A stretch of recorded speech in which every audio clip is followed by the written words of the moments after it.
Hello दोस्तों, welcome to my YouTube channel education hub. आज class शुरू करने से पहले यदि आपने मेरा यूट्यूब चैनल सब्सक्राइब नहीं किया है तो मेरा यूट्यूब चैनल एजुकेशन हब को यूट्यूब पर जाके सब्सक्राइब कीजिए और नोटिफिकेशन बटन को यानी बेल आइकन को दबा दीजिए ताकि आपको टाइम पर जो भी वीडियोज़ मैं डालता हूँ उसकी नोटिफिकेशन आपको मिल सके। ओके, तो आज मैं आपको क्लास में बताऊँगा एक्सरे के बारे में। एक्सरे को किस प्रकार से जनरेट किया जाता है, किस प्रकार से प्रोड्यूस किया जा सकता है, एक्सरेज की कैरेक्टरिस्टिक्स क्या होती हैं और एक्सरेज की यूजेस कहाँ कहाँ पर किए जाते हैं। चलिए स्टार्ट करते हैं। ओके दोस्तों, एक्सरेज की जो जनरेशन है वो इस प्रकार से एक सेटअप तैयार किया जाता है जैसा कि आपको फिगर में दिखाई देता है। लेफ्ट साइड में आप देखेंगे तो यहाँ पर फिलामेंट है जो कि टंगस्टन का बना हुआ होता है, कैथोड। राइट साइड में टारगेट मेटल होता है एनोड, जो टंगस्टन या मोलिब्डेनम का बना हुआ होता है। टंगस्टन या मोलिब्डेनम का ही यूज़ क्यों किया जाता है वो मैं आगे आपको क्लास में बताऊंगा। तो शुरू करता हूँ कि किस प्रकार से यहाँ पर एक्सरे जनरेट की जा रही है। तो दोस्तों, कैथोड की तरफ जो ये फिलामेंट है, ये टंगस्टन का फिलामेंट है एक्चुअली में। इस टंगस्टन के फिलामेंट को क्या करते हैं, इसको हमने एक वोल्टेज से जोड़ दिया है। तो जब भी इस टंगस्टन को हम ज़्यादा हीट करते हैं तो इसमें से हाई एनर्जी के इलेक्ट्रॉन प्रोड्यूस होते हैं, हुए होते हैं और वो सीधे टारगेट की तरफ यानी एनोड की तरफ वो मूव करते हैं। High energy electrons tungsten filament को हाई टेम्परेचर देते हैं। हाई टेम्परेचर होने की वजह से उसमें से जो इलेक्ट्रॉन होते हैं वो हाई एनर्जी के इलेक्ट्रॉन एनोड की तरफ, टारगेट की तरफ वो मूव करते हैं। इस तरीके से जो भी इलेक्ट्रॉन प्रोड्यूस किए जाते हैं उसको थर्मोनिक एमिशन कहा जाता है। इट मीन्स कि टंगस्टन फिलामेंट को हाई टेम्परेचर पे जब हम उसको हीट करते हैं तो जो इलेक्ट्रॉन उससे एमिट होते हैं वो हार्मोनिक एमिशन की वजह से वो इलेक्ट्रॉन प्रोड्यूस होते हैं और ये इलेक्ट्रॉन सीधे टारगेट पे जाके टकराते हैं। टारगेट पे टकराने से क्या होगा, ये टारगेट भी गर्म हो जाएगा। तो इसीलिए देखिए यहाँ पर मैंने एक वाटर का सिंबल भी दिया है जो इस टारगेट को कूल करने की कोशिश करता है। क्यों? क्योंकि ज़्यादा जब भी टारगेट पे ज़्यादा इलेक्ट्रॉन कोलाइड करेंगे तो ये क्या होगा, टारगेट जो है ज़्यादा हीट हो जाएगा जिससे ये मेल्ट हो सकता है। इसीलिए जो भी टारगेट की जो क्वालिटी है, टारगेट को किस प्रकार से या किस मेटल का लेना चाहिए, उसके लिए सबसे बड़ी ज़रूरी है कि वो हाई थर्मल कंडक्टिविटी हो, जल्दी गर्म हो जाए लेकिन ठंडा भी जल्दी हो जाए। नहीं होता तो उसमें हमने water cooler as a coolant use किया हुआ है। मेल्टिंग पावर जो टेम्परेचर है वो भी हाई होना चाहिए, एवेपोरेशन स्लो होना चाहिए क्योंकि हाई इलेक्ट्रॉन जब वहाँ पर कोलाइड करेंगे तो टेम्परेचर ज़्यादा होगा, अगर वो मेल्टिंग पावर कम है तो वो मेल्ट कर जाएगा। तो इन इलेक्ट्रॉनों की जो काइनेटिक एनर्जी है जो टारगेट पर जाके टकराती है, इसका 99% जो है वो हीट में कन्वर्ट हो जाता है और 1 से 2% के करीब एक्सरे में बदल जाती है।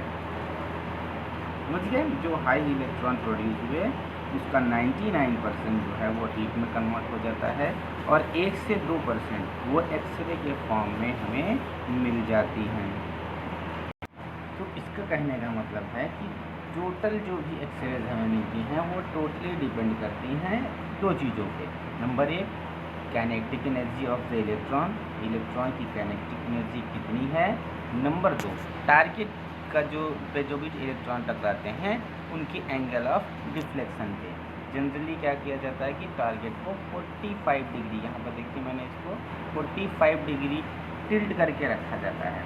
तो जो भी एक्सरेज प्रोड्यूस होंगी वो टोटली डिपेंड करेंगी दो चीज़ों पे। Number 1, kinetic energy of the electron, क्योंकि ये पूरा फिनोमिना एक्सरेज को प्रोड्यूस करने का जो पूरा फिनोमिना है वो क्या है, वो क्यों होता है, वो सिर्फ और सिर्फ इसलिए होता है कि इलेक्ट्रॉन की काइनेटिक एनर्जी को वो एक्सरे में कन्वर्ट किया जा रहा है। यहाँ पर kinetic energy of the electron is being converted into X-ray. Okay, तो यहाँ पर अगर हम आपसे क्वेश्चन पूछे कि टारगेट को कितने डिग्री पर टिल्ट करके रखा जाता है तो आप वहाँ पर लिख सकते हो फिल इन द ब्लैंक्स में 45 डिग्री एंगल पर जो है टारगेट को टिल्ट करके रखा जा सकता है। ठीक है, जहाँ तक है मेन जो है ये आपको समझ में आ गया होगा। पॉइंट वाइज इसको मैंने आगे स्लाइड में लिखा है, आप देखिए वही लिखा है, आप इसको पढ़ लीजिए, आपको नोट करना है आप इसको नोट कर लीजिए।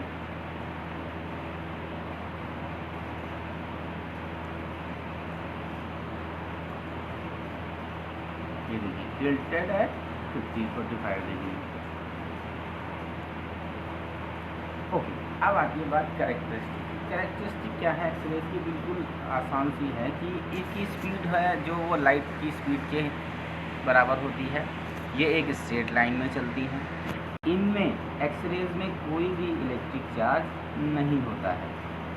इनकी एनर्जी विजिबल लाइट की एनर्जी से ज़्यादा होती है, इसीलिए ये मेटल के थ्रू पेनिट्रेट कर जाती हैं।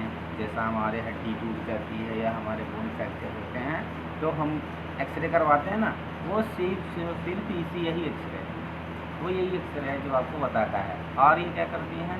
Make shadows of absorbing material on photosensitive paper.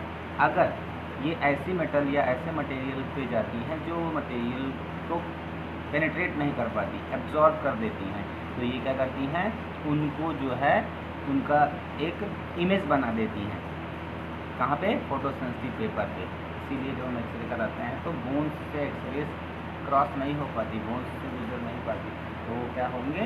उनकी इमेज जो है वो फोटोसेंसिटिव पेपर में बना देती हैं और हमें फ्रैक्चर्स का जो है पता चल जाएगा। तो यूजेस क्या है वो आगे मैं आपको दिखाता हूँ। ओके, यूजेस हैं to check bones and teeth, then identifying cracks in structural component. Security inspection में किया जाता है कार्गो में, लगेज में, क्योंकि लगेज के अंदर कोई क्या छुपा के रखा है तो उसको चेक करने के लिए यहाँ पर एक्सरेज का यूज़ होता है। ये स्किन से जो है पास थ्रू कर जाती हैं, लेकिन बोन और मेटल पास नहीं हो पाती, इसलिए ये क्या करती हैं? ये बना देती हैं उनकी इमेज।